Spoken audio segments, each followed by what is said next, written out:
این صدا رو برای سفرهای امسالم به تهران ضبط میکنم، چون هر بار بیشتر از قبل به زندگی برگشتم.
میدونستم دل تو یه روز جوابم میکنه، قصه لالایی تو منو خوابم میکنه. میدونستم غم تو خورشید آسمون میشه، مثل برفای زمستون منو آبم میکنه. ای که میگفتی من از گل بهترم، دیدی عشق چه گلی زد به سرم. ای که میگفتی من از گل بهترم، دیدی عشق چه گلی زد به سرم.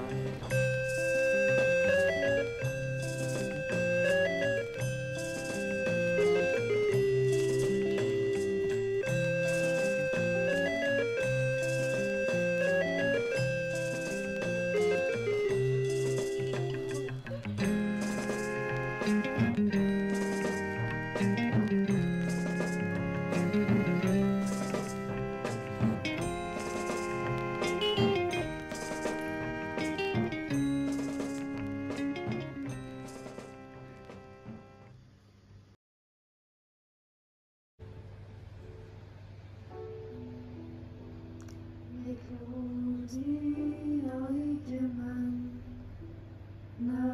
نقدارم جنون به شکل چیزی نیاری، بس خمارت نیستم.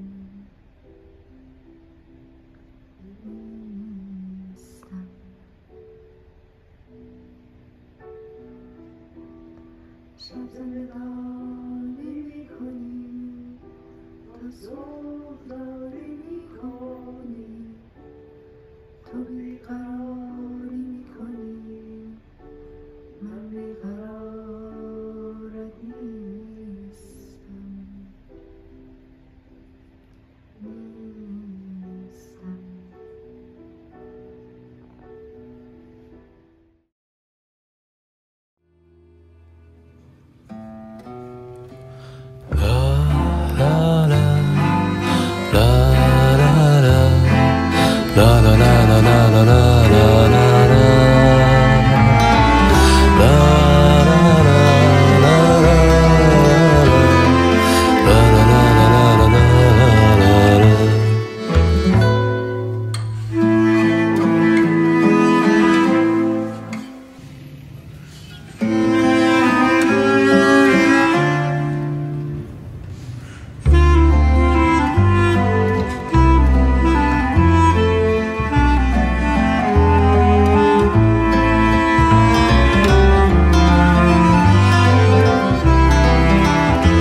این ترانه ای برای توست از بلندی های بام تو، نام این ترانه می شود به نام تو.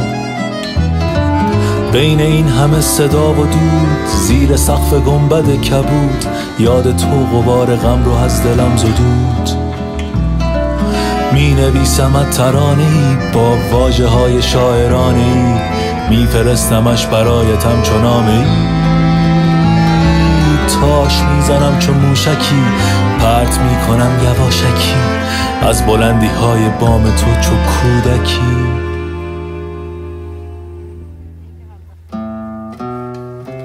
آی تهران، آی تهران، آسمان آبیت پیدا نیست. آی تهران، آی تهران، آسمان آبیت پیدا نیست.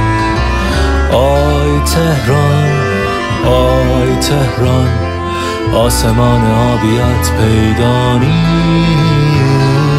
آی تهران، آی تهران، آسمان آبیت پیدا نیست.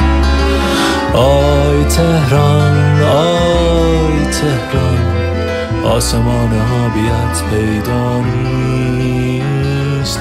آی تهران، آی تهران، آسمان آبیت پیدا نیست. راستش من نمیخواستم روی این ویدیو از خودم صدایی ضبط کنم، چون تجربه هایی که از تهران امسال داشتم انقدری برام متفاوت و عجیب بودن که نمیتونم در موردشون کامل توضیح بدم. فقط میتونم بگم که تهران دقیقاً چیزایی رو بهم داد که هر باری که بهش سفر میکردم نیاز داشتم اونا رو بشنوم و بعد برگردم، انگار که بیشتر به زندگی برگردم. باد مرا در آغوش گرفت، با من دیشب باد رقصید و ما به تماشای این رقص نشست. فقط ساعتی از این شهر رفت بس.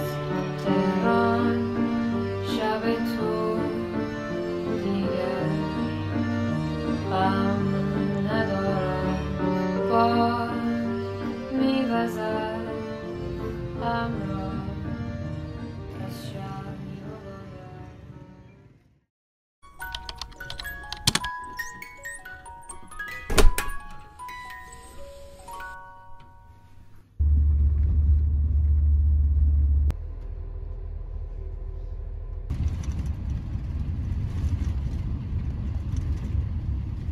تو راه برگشت بارون میومد و هوا خیلی خیلی شبیه بهار شده بود.